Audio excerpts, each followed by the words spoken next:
play the game?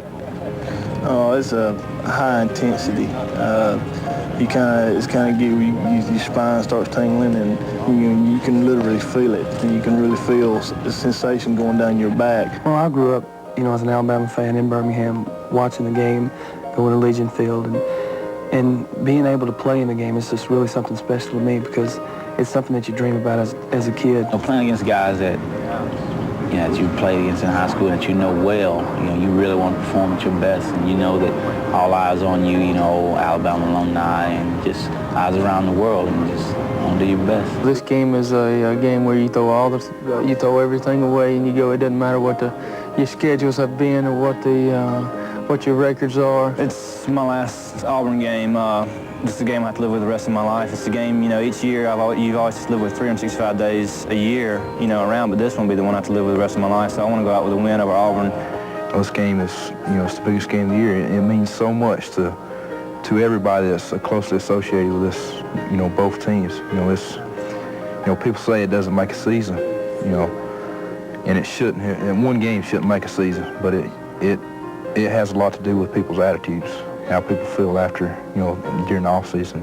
The team who loses just feels terrible for a year, until they come back and win again. It's going to be one of the biggest thrills I've ever had to run out on the field. Once you're about to play against Alabama and all the tradition that goes down through that game, and the heroes that come out of it, when the losers. But it's just, it's really, I can't really explain it right now, but after the game I can probably tell you more. You look around and it's just such high pressures you have on you. And a lot of people say they don't like pressure, but this is the type of pressure you love to have. It's Alabama. It's big for us, it's big for the coaches, it's big for the fans. It's big in the state. So I think that's what makes it so much bigger than any other game. And it's not that there's any pressure, but I think it's just bragging. We certainly enjoyed covering these two teams this season, both home and away. And with our constant attendance at the games, we've come to some conclusions about this year's Iron Bowl. Conclusions that we feel will have an impact on the Auburn-Alabama outcome. On paper, it is exactly what it is on the field, a dream matchup. The 1986 Iron Bowl features two teams with almost identical records, but that's where the similarity begins and ends. These are two entirely different football teams. Even though they've added more emphasis recently to their running attack, Alabama's at its most dangerous when Mike Shula puts the ball in the air.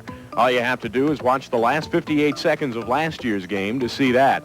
With a season-ending injury knocking standout Auburn defensive back Tommy Powell out for the season, Bama may be thinking pass in the Iron Bowl, especially after injuries to two starting offensive linemen, Bill Condon, who after arthroscopic knee surgery will return to action Saturday, and Larry Rose, who will definitely miss the game. But the Tide has its problems defensively as well. In losses to Penn State and LSU, Bama gave up plenty of yards straight up the middle. An heroic performance by Tiger fullback Tommy Agee may well be a determining factor if Auburn wins the game. The Auburn passing game has had spectacular moments in 1986, particularly against weak opponents, but it has been strangely ineffective in losses to Florida and especially Georgia. The Tigers tend to suffer second-half offensive breakdowns as well, something Shula and the explosive Alabama offense could be able to exploit. But this is not to say Auburn suffers defensively. In the two games they lost this season, their defense gave up an average of 19 points. Pat Dye's Tigers have not tasted victory in this series since 1983. They do not intend for that streak to last much longer. After this short break, we'll examine the future of the Iron Bowl here at Legion Field, and we'll take a somewhat lighthearted look at what the Iron Bowl brings out in all of us.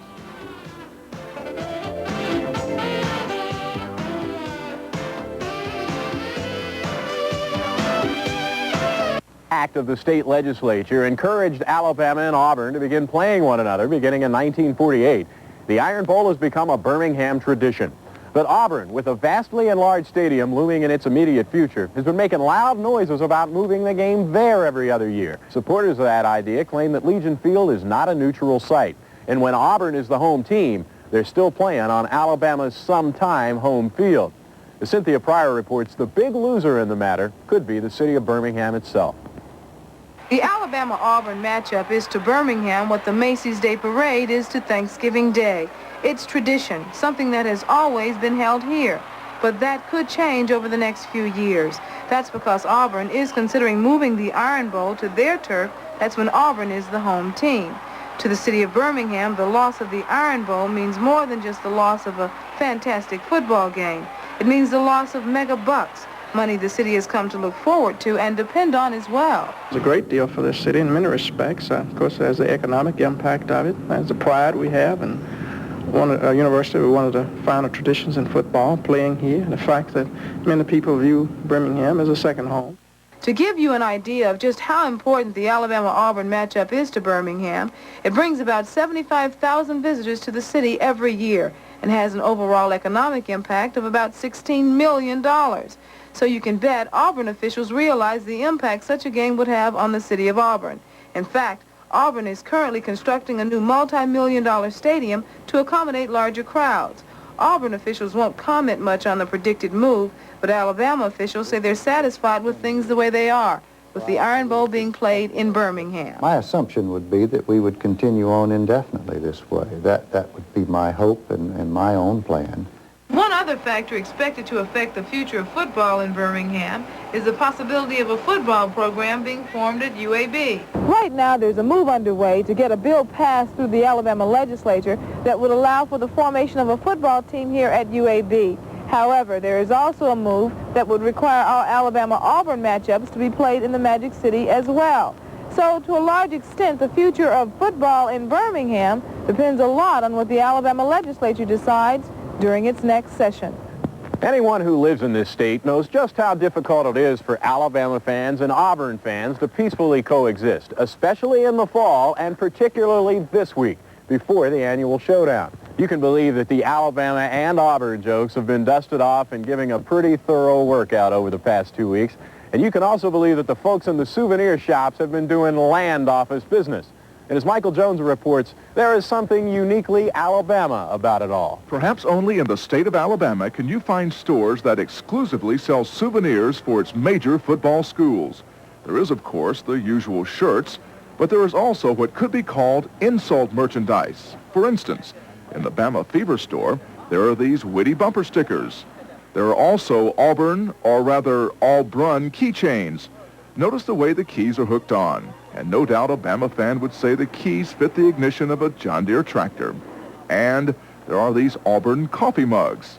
Well, not to be outdone, the Tiger's Pride store sells Alabama coffee mugs, along with caps pointing out Alabama's lack of Heisman Trophy winners, and a calendar that no Auburn fan should be without. Of course, before there were the Auburn, Alabama stores and all that merchandise, there were the Auburn, Alabama jokes. There are 1 million of them, and this is the time of year when they start making the rounds. You know any good Auburn jokes? Yeah. Okay, let's hear one. Okay, Auburn has a new mascot. Oh, really? Yeah. It's a zebra. You know what they call him? What? Spot. You know any good Alabama jokes? Well, I do know of one. Okay. Okay, the Alabama fan went to the doctor's and both of his ears were burnt. Mm-hmm. And the doctor said, "How did you get your ears burnt?" He goes, "Well, I was doing my ironing and the phone rang." And he goes, "I went to answer it and I put the iron to my ear." Okay. And it burned it. He goes, "Well, I understand that, but how did you get both ears burnt?" He goes, "The fool called back." The good thing about those jokes are, while they're not always funny, they are interchangeable. They can be used to insult either Auburn or Alabama fans. And you can bet after Saturday's game, there'll be a new crop of jokes making the rounds, adding more fuel to the fires of the rivalry. When we return, we'll take a special look back at one of the truly great games of the Auburn-Alabama series, the one played just last year.